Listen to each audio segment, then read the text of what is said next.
மரியாதை அதுதான் மரியாதை. ஒரு பைசா அனுப்பாம இருக்கட்டும், மரியாதை கொடுப்பாளா? வீடியோ காலில் காலை தொட்டு கும்பிடுவாளா? அதானே.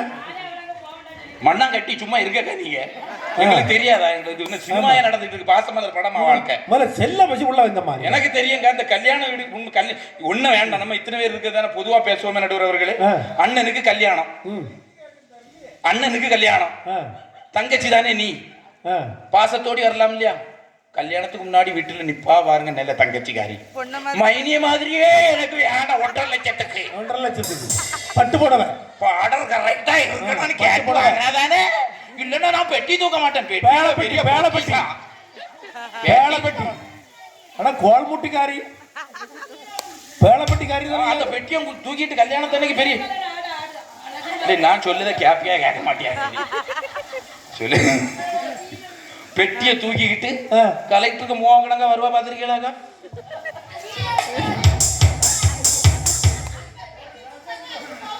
அந்த பெட்டிக்குள்ள அப்படி என்ன இருக்கும்? 3 காஞ்ச பாக்கு தானே இருக்கும். 2 பெத்துல ஒரு அரை முடி தேங்காயும் ஒரு எலுமிச்சம் பழத்தையும் வச்சுக்கிட்டு நம்ம ஒரு பவுடர் டப்பாவும் இருக்கு. நம்மளெல்லாம் கண்டுக்கிட மாட்டோம்.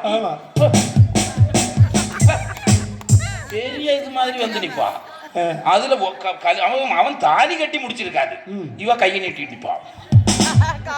போடு வளையல போடு, காப்ப போடு. அண்ணன் தானே வாசியில போலாம் இல்லையா? உங்க ஊர்ல அப்ப 5 பவுனா கேட்டுட்டு இருக்கிறீங்க நீங்க? 5 பவுனா கேக்குறீங்க தினேஷ்? 5 பவுன் அது எப்படின்னா விளக்கு தூக்கவனுக்கு 2 பவுன் போடணும் இல்லையா பிரைஸ் ரைட்? 5 பவுனுக்காண்டி இப்படி நீ எங்க ஊர்ல நடந்த சம்பவம்னே. பவுன்ல ஒரு 1/2 கிராம் குறைஞ்சிட்டு மண்ணவரையில தூக்கி மண்ணெண்ணே ஊத்திட்டா பாத்துடுங்க ஒருத்தன். இப்போ கொளுத்தி விடுவோம்ல, பருவெல்லாம் தர மாட்டேங்களா? 1/2 கிராம் மண்ணெண்ணை ஊத்திட்டு இருக்காளே தமையனுக்கு மனவரையில. நீ சொந்தத்தை பத்தி பேசலாமா? அதுல ஏன் தொம்பினி ஒருத்தன் இருப்பான், அவன் விளக்க தூக்கிட்டு சிம்மணி விளக்க தூக்கிட்டு. இவ ஒருத்தனையும் பார்க்க மாட்டான், அவன் எல்லாத்தையும் பார்த்துட்டு வந்திருக்கான்.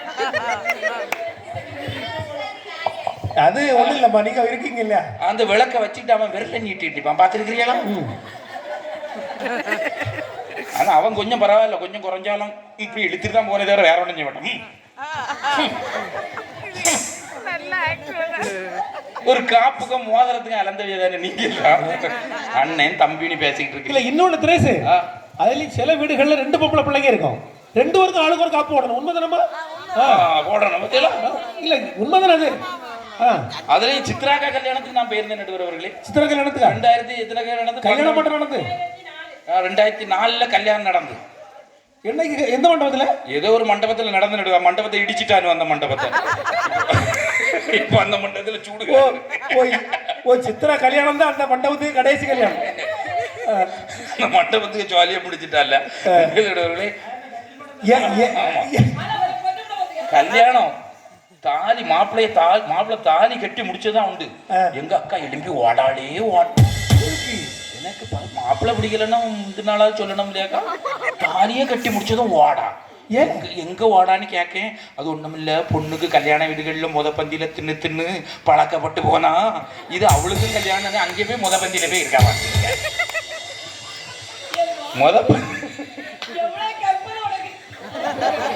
பந்தியில இருந்து தின்னுக்கிட்டு. ஆனா அன்னைக்கு ஒரு கல்யாணத்துல தெரியாம அவ பக்கத்துல போய் இருந்துட்டேன். கடவுளை, நான் இனி அவளுக்கு பக்கத்துல எல்லாம் போயிருந்து சாப்பிட மாட்டேன். என்னாச்சு? இருந்து அலறிட்டு இருக்க கல்யாண வீட்டுல.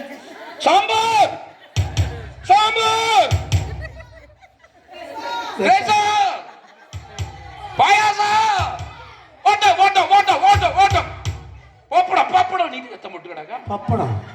நான் பார்த்து கல்யாண வீட்டுல எல்லாருக்கும் போடுவா, நீ கொஞ்சம் பொருன்னு சொன்னேன். பொறுக்க மாட்டாளா? கடைசியில அது என்ன ஆகி போச்சு தெரியுமில்ல? இலையில கடைசியில பால் பாயசம் ஊத்து வரலையா, அவரு அக்காவுக்கு இலையும் மறந்து தாண்டி அப்படியே போயிட்டாரு. இருந்து கல்யாண வீட்டையும் பார்க்காம அழுதுகிட்டு இருக்காக்கா.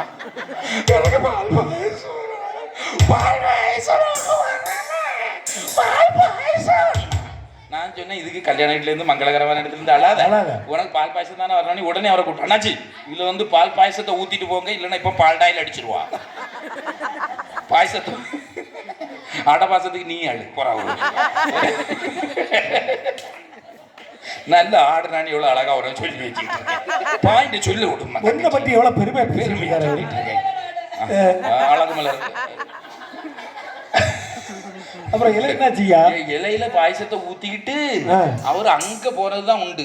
இவா மிச்சம் இருந்த தீயல் அவியல் உருளைக்கிழங்கு அப்பளம் பாதி பிடிஞ்சதெல்லாம் சேர்த்து பாயசத்தோடி அவளுக்கு தும்பிக்கையை பிடிச்சி அவளுக்கு கையை போட்டு ஒரு விரசு இப்படி விரசு நான் பார்த்துக்கிட்டேன். விரசிக்கிட்டு இப்படி வச்சுட்டு ஒரு இழுப்பு இழுக்காம பக்கத்துல இருந்தா ஏன் இலை அவளுக்கு மூக்குக்குள்ள போய் நிற்கும். ஜெயராஜன் கையில அந்த மூக்குக்குள்ள போய் நிற்கும். ரெண்டு பேரும் மூக்குல கிடந்து தொங்கிட்டு கிடக்கும் இலையை எடுக்கிறதுக்கு.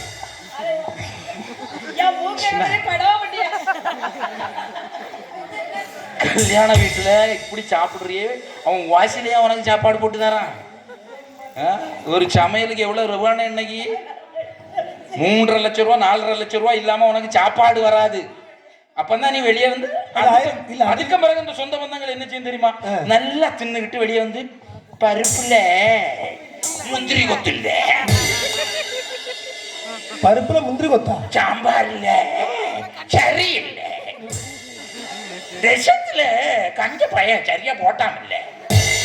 அதனால தான் பாருங்க, சித்ராவுக்கு கல்யாண பத்திரிகை நம்ம கொடுக்கறதாக இருக்கோம்னா சமையல்காரன் நம்மகிட்ட கேட்காரு, சித்ராவுக்கு பத்திரிகை கொடுத்துருக்க, அப்ப 5 கிலோ அரிசி கொடுக்க போடுங்க. சத்தியமா அதான் சொன்னா நடுவர் அவர்களே, எட்டனா இருந்தா 800 எம்பாட்டு பாடும், 10 இருந்தா 10 எம் பேச்ச கேட்கும், 8 இருந்தா 800 எம்பாட்டு பாடும், 10 இருந்தா 10 எம் பேச்ச கேட்கும், ஒத்தையோ ரெட்டையோ மொத்தமா 10 ரூபாய் இருந்தா நாடே 2 கட்டு போகும், ஊரே 2 கட்டானாகும், 8 இருந்தா 800 எம் பாட்ட கேட்கும். நாடே 2 பட்டு போகும். பணம் வேணும்னே, பணம் அதை சம்பாதிச்சாதான் பொண்ணு தருவானே. இல்ல பிச்சைக்காரன் நல்லவனா இருந்தாலும் பரவாயில்ல, ஒரு பிச்சைக்கார பையனா கூட்டிட்டு வாணியா சொல்றாங்க. அதானே. இல்ல மாப்பிள்ள தான் நல்ல பிள்ளையா இருந்தா போதும், பைத்தியம் பிடிச்சு திரிஞ்சாலும் பரவாயில்லன்னு சொல்றாங்க. இல்ல பிச்சைக்காரனே இப்போ 10 ரூபாய் இல்லைன்னா நம்மள நம்ம வந்து அப்ப நீ வா நம்ம சேர்ந்து பிச்சை எடுப்பாங்க. அது மாப்பிள்ளைக்கு கவர்மெண்ட் சம்பளம் சொல்றமா இல்லையா? எங்க மாமனார் என்கிட்ட கேட்டாரு, ஒரு காரும் தந்து சொத்தம் தந்து 100 பவுன் நகையும் தந்து 10 லட்சம் ரொக்கமும் தந்து பொண்ணையும் தரணும் அப்படிதானேன்னாரு. நான் சொன்னேன், பொண்ணை தரதுக்கு வருத்தப்பட்டா நீர் வச்சுக்கிடும், மீதி எல்லாம் எனக்கு தரோன்னு. அதுதான் முதல்லம்மா. அப்படி வந்தாதான் அந்த பொண்ணுக்கு மதிப்பு அந்த வீட்டுல தெரியுமில்ல அவங்களுக்கு. என் மனைவில எப்படி வந்தா நடுவர் அவர்களே, பொன்மகள் வந்தாள் ஒரு கோடி தந்தாள் பூமேடை வாசல் பொங்கும் தேனாலே கண்ணலர் கொஞ்சும் கனிவோடு என் ஆளாக்கினாள் அன்பிலே அன்பிலே சொர்க்கத்தில் வனப்பில் நடப்பேன். என்ன தெரியாது சும்மா இவங்க 2 பேருக்கும் தெரியல, அப்ப பொத்திட்டு இருக்க வேண்டியதானே. எதுக்கு எடுத்து விடுறிய நடுவர் அவர்களே? அப்போ இந்த பணம் வந்தாதானக்கா உண்மையை சொல்லுங்க மருமகளான எல்லாரும், உண்மைதானக்கா? அந்த மதிப்பு எதுல இருந்து வருது? படிக்கணும்க்கா, எத்தனை 1 லட்சம் ரூபாய் ஃபீஸ் கட்டணும். வாசில என் சித்தப்பன் தான் ஸ்கூல் வச்சிருக்கான், சேர்த்து விட்டுருவானா என்ன? கிடையாது நடுவர் அவர்களே.